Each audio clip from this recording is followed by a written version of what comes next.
So, Yerwan, the next book that you published and we will discuss is Khomeinism. Of course, we want to hear from you, but I clearly remember when the book was published, there was some discussions about your idea of Khomeinism as a kind of a discourse that is, at the end of the day, a modern discourse. And there are several chapters in this book that tries to make this argument about the sort of modern nature or modern quality of what the Islamic Republic. Please tell us what was in your mind researching and writing the book, and if you want, you can also address the question that I asked. Yes, I mean, that book was really written as an argument against what was prevalent during the Islamic Revolution in the West. If you looked at the New York Times or any Western interpretation, that there was a revolution in Iran because there was a revival of Islam. It was an atavistic movement back to origins of Islam. And this was successful because of traditional Islam. And my argument wasn't so much that Khomeini was not a traditionalist, but Khomeini's success and the success of the revolution wasn't because they were going back to original Islam, but because he was adopting, taking from ideas from the radical left into his thinking. And it was this radicalism that really didn't exist in traditional Islam was the secret of the success. And of course, in the whole revolution, in the first couple of years after the revolution, the rhetoric of the Khomeini and the Islamic Republic was very, I would say, radical in that it talked about the Mustashafin, the shanty dwellers against the palace dwellers, the rich against the rich, the need to redistribute wealth, to create an equal society, and so on. These ideas all were not rooted, basically, in a traditional Islam. The word Mustashafin originally meant, basically, the meek, the weak, not the angry poor, the dispossessed poor, which then in the revolution became the meaning, or basically adopted, influenced here, I would say, of the Mujahideen, Shariati, Marxists in Iran. Khomeini adopted that type of discourse, and it was this type of discourse that was the secret of Khomeini's success and the secret of the revolution. But for the West observers, Khomeini was seen as a traditional basic cleric, wedded to backward-thinking ideas of going back to 7th or 8th century Islam. Now, this, I wasn't denying that Khomeini was not didn't have to, you could say, medieval ideas, as I said about the resurrection and so on, and those issues, theological issues. He was very, I would say, conservative. But for the Westerners, he was, the word that was always used was fundamentalist. That was fundamentalism that explained the Islamic Revolution. I was arguing that no, what explains the Iranian Revolution is basically populism, Khomeini's populism, which was something new. It was not there in traditional Islam or Shiism. It was something that came out really out of Shariati, out of the Mujahideen, and the challenge from the secular left. So I tried to use the term populism rather than fundamentalism. The word fundamentalism has now actually dropped out of Western thinking, not because they've adopted the word populism. It's because mainly Christian fundamentalists didn't want to be labeled as fundamentalism because Islamic movements became known as fundamentalism. So they prefer nowadays to be called evangelicals rather than fundamentalists. So that discourse has dropped out of the media. But during the revolution and immediately after, that was a discourse in the media that this movement in Iran is a fundamentalist movement. And I was trying to counter that and say, no, the core of it is really a new form of populism. And the reason I used populism was to show it was basically not very different from other third world countries, especially in Latin America, that you had similar type of populism, which is radical sounding rhetoric. And some people then thought that I was trying to sanitize the Islamic movement by calling it populist. In fact, if you read the book carefully, I lay it out that for me, populism is something that actually incorporates, even in Europe, extreme right-wing movements such as fascism and Nazism.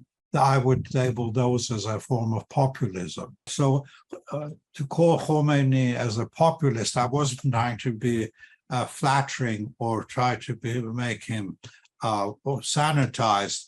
I was trying to stress that you can have this type of rhetoric, radical rhetoric, which really is still middle class, still tied to the property middle class, yet the rhetoric itself seems to even outdo secular radicalism, because you have to separate out the rhetoric from actually policies and the thinking. And you find also in other forms of populism, whether it's Latin America or in Germany or Italy, however radical they still were wedded to the protection of property rights. So you could actually expropriate minorities like Jews of their property, but Germans, if they had property, their property was well protected.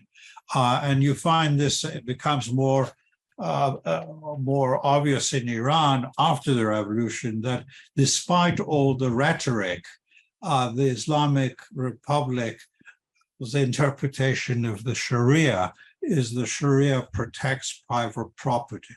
So you have that in landmark debates about land reform.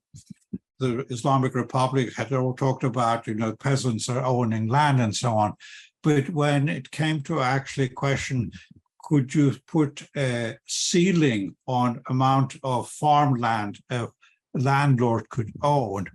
They came down on the grounds that, in fact, the Sharia protects your property as long as it's legitimately obtained.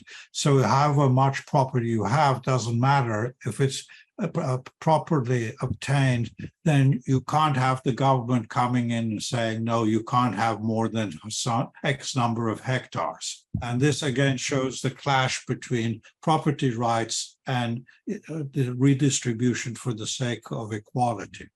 I would say, like in socialist rhetoric, property rights had to play a second role when it comes to the question of justice and equality.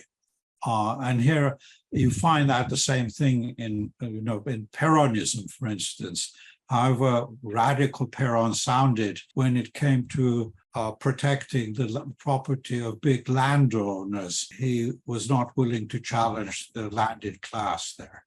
So similar in Iran, Khomeinism actually protected petty bourgeois property rights, despite all the radical sounding rhetoric.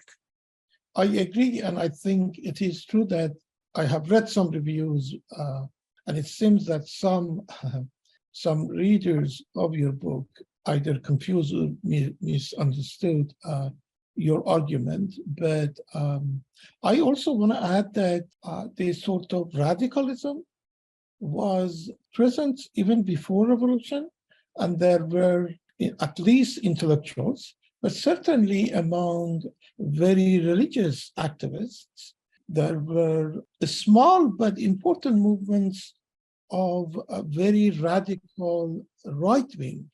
These are people who were inspired or were around Fardid, and there was a connection between these kind of ideas and fascism, or what in Europe we generally call radical rights. And I also I did not, when I asked the question, I mentioned Khomeini. Of course, that is not what you argue in your book. The argument is about Khomeinism, not Khomeini individual as a discourse, and the fact that it's populist. And to that extent, it is a modern discourse. Thank you so much.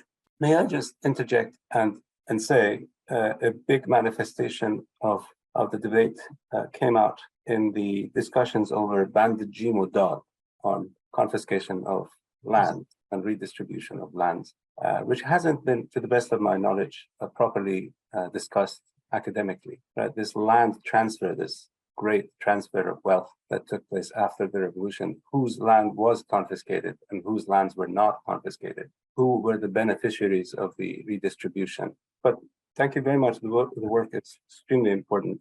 Again, as Ali says, as Professor Mirsepassi just said, Khomeinism as a discourse and not a discussion of the person. And my question now has to do with another chapter, a very important idea that you introduced into the public discourse, into the intellectual discourse, and that was your critique of conspiracy theories in history writing and identifying conspiracy theory as some kind of paranoia. There was a backlash against the paper. It was translated into Persian. It was published in Saqafi's journal and then published separately together with Dr. Ashraf's article, which he wrote for Iranica. And then Teoria Tote'e became a big part of talking about history writing. How would you look at that in retrospect? And would you still identify conspiracy theories as some kind of paranoia, or which is somewhat of a psychological analysis of that way of writing history, or as a way of history, as an ideological way of writing history, historiography, that serves the purposes of certain groups? The conspiracy theories are routinely anti-Semitic, anti-Baha'i, and then anti-left, more recently, anti-left, that everything is to be blamed on the left. So again, how would you look back at your very important contribution to bringing in the idea of conspiracy theory into the intellectual discourse around the 1990s?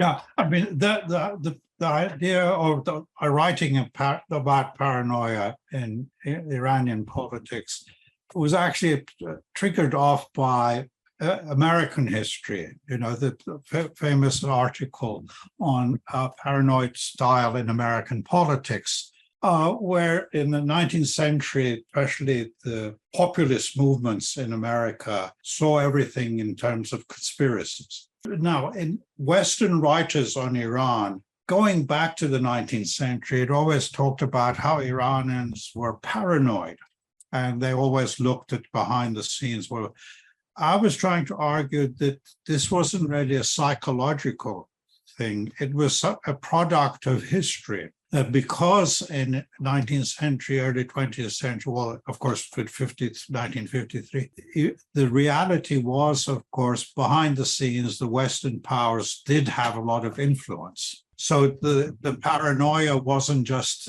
imaginary. It was rooted in historical experience. But from that to jump into the conclusion that everything that is done, all the major things that are done, are then controlled by the Western powers, the imperial powers, that becomes very much a paranoid style to explain everything in those terms. And so I was trying to find the roots of, we could call it paranoia in Iranian politics, in the historical experience rather than upbringing or childhood experience or psychology. But I think what you also find it's similar to in the West, you touched on, is the notion that the conspiracies are done by some small group. You don't know who they are, but it's always a small group behind the scenes. And you find after the revolution, if you look at the Etelat, Kehan, they often actually interpret Western history as from this paranoid notion that it was the Freemasons who caused the French Revolution. It was also similar to the Freemasons that caused any trouble that happened in the 19th century. And somehow it was some secret group that pulled off the Russian Revolution and so on. So history becomes the activities of a secret group. And then that's applied to the Iranian notion that it's Freemasons or Baha'is or someone behind the scenes that is doing it.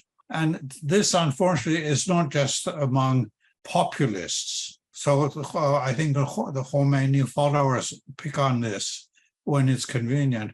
But you also find it actually surprisingly among secular thinkers, like the Rouet-Servom writers, who also see the whole world in conspiratorial notions. Which is a complete negation of sociological interpretation of history.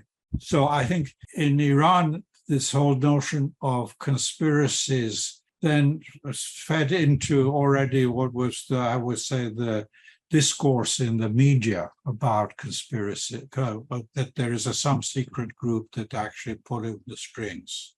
Yeah, Ervand, can I ask a question that overlaps your discussion of populism and this?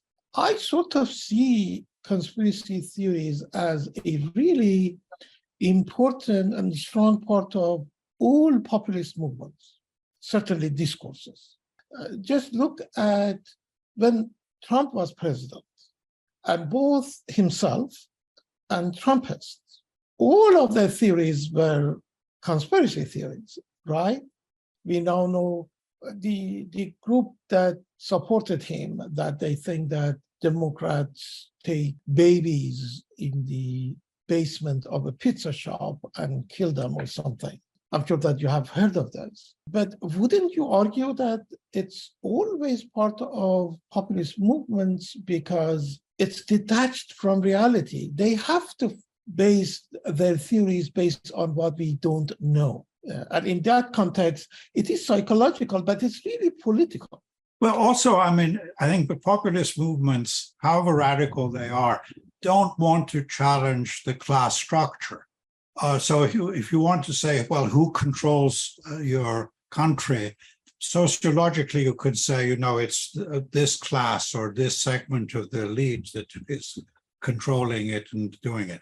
But they can't do that because they don't want to actually challenge the class structure. So for them, it's whether it's a Trump or a Perón, you then try, instead of targeting a sociological group, you say there's a conspiracy behind everything. So, Trump can't get up and say it's, the wealthy, the millionaire class that is controlling it. He can't, it would say, basically, it's the part of the class structure. So he talks about the secret state, the hidden state. And that becomes a notion of a conspiratorial group behind the scenes that is controlling politics rather than the wealthy or the capitalist class who controls it. I mean, as being a part of the capitalist class himself, he wouldn't be denounce his own class, but it's easier to denounce some sort of secret group. As a morphorus, it doesn't have to have a sociological background. It could be just pedophiles or something like that are controlling society. Or the way that, say, Iranian government tried to explain the movement of Zan Zendegi Azadi, that these are either foreign agents or inspired by media outside of Iran, or the fact that even Mahsa Amini had planned this, or others or family members created the situation so that she's attacked and she dies and it becomes a movement. How does one explain this? This was also true before revolution, right? That everybody who was critical of the government, these were Soviet agents, without really explaining how many Soviet agents are in Iran.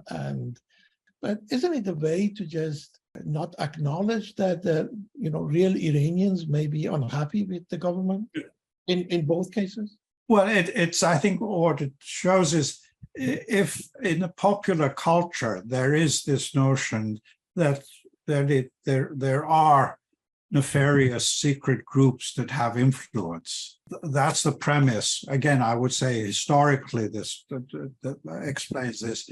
Then the government can cynically, whether it's the Shah or the Islamic Republic, can cynically use this, tap into that, and say, hey, this confirms what you already know, that there are these secret foreign groups that are doing it. I don't know how convincing it is, after years of using this argument, that it becomes assailable to the public. I mean, during the hostage crisis, it was easy for the Islamic Republic to say, yes, the United States wants to carry out a coup. They did it in 1953. They want to do it now. They want to overthrow Khomeini and bring back the Shah. That could resonate, even though I'm sure the Islamic Republic knew perfectly well after the revolution that the US had in no way was in a position to do a repeat performance of 1953. US just didn't have the organization. The CIA didn't have the infrastructure. There wasn't the upper class in Iran that sympathized with the West and against Khomeini. So the situation was very different. And a realist such as Khomeini would have known that. But they still used this whole fear of American coup to rally the people around the state in order to get the Constitution ratified. I see the whole hostage crisis as basically in the context of getting the Velayat Faqih referendum through to the public. Because if you opposed a Velayat Faqih, you could easily be labeled as you're siding actually with United States, with the enemies, and the enemy is about to carry out a coup and bring back the Shah. So, even someone like Bazargan wasn't willing to risk being undermined on that public sphere. So I think it becomes a way. I think the role of academics is to show that actually there might be real basis for paranoid notions in the past, but that doesn't mean everything always can be explained by conspiracies. I'm thinking about how to write about conspiracy theories and how to write about Whiggish history writing, the Whig writing of history. Can we take your argument, a very, very insightful argument, that conspiracy theory historiography is a way to avoid and issue the real problem, the problem of class, so it's a way of the elite criticizing their fellow elites, weaponizing history against them. And then can we say that, by the same token, that the Whiggish history does something similar in celebrating the elite, in not undermining individual groups or individual people or certain groups among the elite, but celebrating the collective elite by highlighting the lives and achievements of individual members of the elite. For example, the way Churchill wrote history, or even earlier Whiggish history writers in England. Yeah, I mean, there it's like historians like Macaulay. Yeah.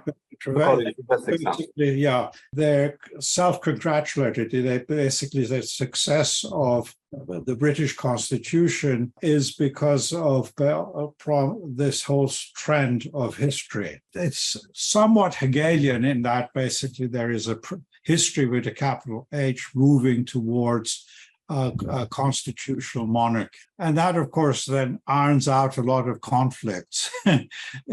Things such as the English Revolution, the king's heads being chopped off, and so on. It's not a smooth movement. But it is trying to avoid, I think, class conflict, class issues, talking about larger things.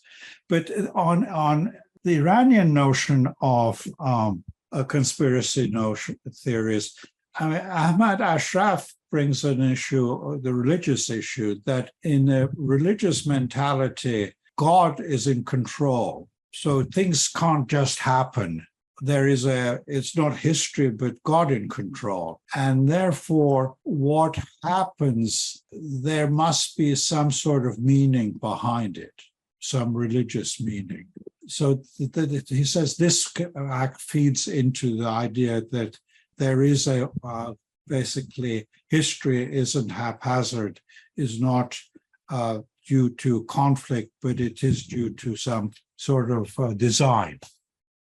I don't buy that argument, but that was also part of the whole, I think, back and forth about trying to explain the popularity of conspiracy theories. Thank you. And one more thing, if I may, has to do with, so conspiracy theory is rampant, and from Mahmoud and to present-day conspiracy theorists, we have them and we criticize them. And then there is this Whiggish historiography of whether it is Sepah and the great thinkers of the Enlightenment who are the forces moving history, or the mullahs such as Hassan Ashtiani and others who are the celebratory heroes of our history. Whiggish history, again, by celebrating what the mullahs did or what the Enlightenment thinkers did, whether it is the constitutional revolution being the achievement of these westernized, Europeanized, civilized advocates of civilization, or on the contrary, whether it is Hassan Ashtiani and even Ali Kani or Fazlullah Nuri, who are the advocates of religion and never budging in and never giving in to forces of westernization and secularization, etc. Do you think this is a valid comparison, this kind of history writing, official history writing of the Islamic Republic, and drawing comparisons with Whiggish history in conservative English history? No, it is. I mean, it's basically going back to his history made by so-called great men. And that, I think the attraction of that is that it avoids actually class analysis. And often the people who do go into big heroes in history are implicitly or explicitly say that basically this shows that the class is not an issue. It's not an explanation.